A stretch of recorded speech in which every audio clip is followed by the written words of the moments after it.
Сәлем құрбым, менің есімім Гаухар болады және бұл менің алғашқы видеом. Менің арнама қош келдің. Неліктен құрбым деп айттым, себебі менің арнам көбіне емес 100% қыз балаларға, әйел адамдарға арналған деп ойлаймын. Енді білмеймін ғой. Бәлкім бір жігіттер бар шығар, біздің тақырыптар оларға қызық. Дей келе, бұл менің алғашқы видеом. Не себепті мен YouTube'тан канал ашып, не себепті бұл видеоны түсіріп жатырмын деген сұраққа жауап бергім келіп тұр. Негізі YouTube арнасына кірсең, қазақ тілді блогерлар өте аз. Және де өте сапасыз кейбіреулері. Сол себепті мен өзім видео түсіремін деп шешкен болатынмын 2 жыл бұрын. Сөйтіп, оның сәті бүгін ғана туып тұр. Мен бұл видеоны қазір түсіріп жатырмын, білмеймін қашан салатынымды. Бүгін айтайын ба нешесі екенін?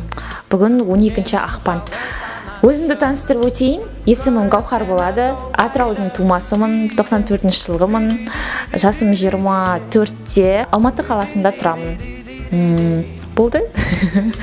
Алматы қаласында оқығанмын. Әл-Фараби атындағы Қазақ ұлттық университетін бітірдім. Сөйтіп, осы Алматыда қалып қойдым. Алматы менің алғашқы махаббатым. Білген не екендігін Атырауға қайтқым келмейді. Атырауды жақсы көремін. Барлық жақындарым, туысқандарым барлығы сол жақта, бірақ Алматы мен үшін бір Алматы город моей души дейді ғой. Дәл сондай. Енді менің арнамда қандай тақырыптар болады деген осы жерде сұрақ туындайды. Менің сырт келбетіме қарап ойлап қалмаңыздар, бұл діни бағытта болады деп. Жоқ, мүлде олай емес. Барынша діни тақырып айналып өтуге тырысамын. Неге десеңіздер, әркімнің өзінің сенімі бар, әркімнің өзінің сенімі ол жүрегінде. Сол себепті біреуге насихат айту үшін мен өзім дайын емеспін. Сол себепті діни тақырыпты бүйтіп әдемілеп былай айналып өткенді жөн санаймын. Менің арнам не туралы болады? Қазақ қыздарына мотивация беру десем, ол қатты айтылған сияқты болады. Себебі мен мотиватор емеспін, бірақ та өзім оқыған, өзім көрген ақпараттармен бөліскім келеді. Мысалға, мен қазір осылай видео түсіріп жатырсам, ертең басқа бір қыз, ауылда отырған бір қыз алып, ол да видео түсіруі мүмкін, ол да бір жақсы өзінің білетін нәрселерімен бөлісуі мүмкін бізбен.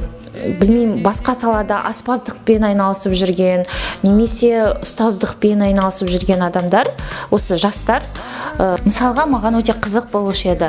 Ауылда жүрген, ауылда тұратын қыз бала сиыр сауып жүретін болса, ауылдың тұрмыс тіршілігін түсіретін болса, өзінің күнделікті өмірін түсіретін болса, маған өте қызықты болушы еді. Неге десеңіз, мен ауылда мүлдем тұрып көрмегенмін. Ауылдың кәдімгі нағыз қайнап жатырған ауылдың өмірін көрмегенмін. Енді болды 1-2 апта тұрып көргенім, бірақ ол бәрібір де ол жерде қонақ боласың, ал нағыз оның ішіндегі өмірді көре алмайсың ауылдың. Ауыл маған өте қызықты болушы еді. Білмеймін, кез келген салада жүрген адамдар осылай бөлісетін болса, өз-өзін түсіріп жүретін болса, ол керемет болушы еді, ол күшті мотивация болушы еді.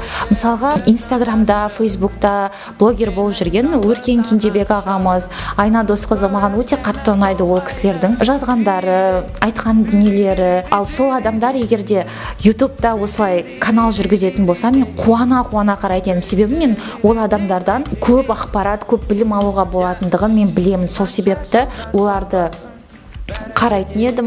Неге қарамасқа? Шынымен де сенің дамуыңа, тіл үйренуіңе, салауатты өмір салтын ұстануыңа, тамақтануыңа да тіпті барлығына үлесін тигізіп тұрса, не себепті оны қарамайсың, я? Қазақ тілінде болса қандай керемет, қазақ тілінде контент көп болып, мысалға таңдайтын болсан ішінен керемет емес пе? Қазір бізде мүлде ондай блогерлар жоқ, ішінен таңдай алмайсың.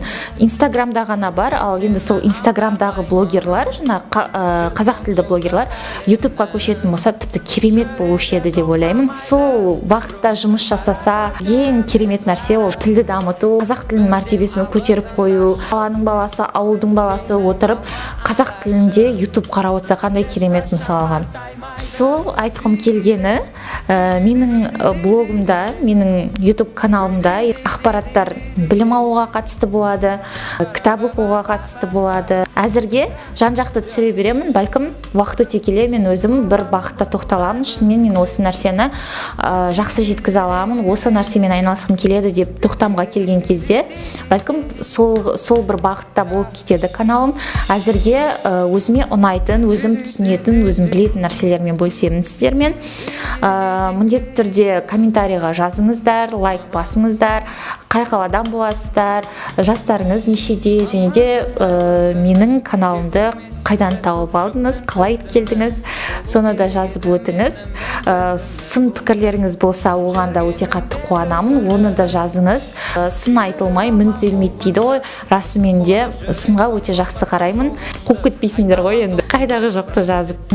Уақыттарыңызды бөліп қарағандарыңызға көп рахмет. Сау болыңыздар. Вот, жиналамыз. Ой, мен семіз емес, мен зарықпын.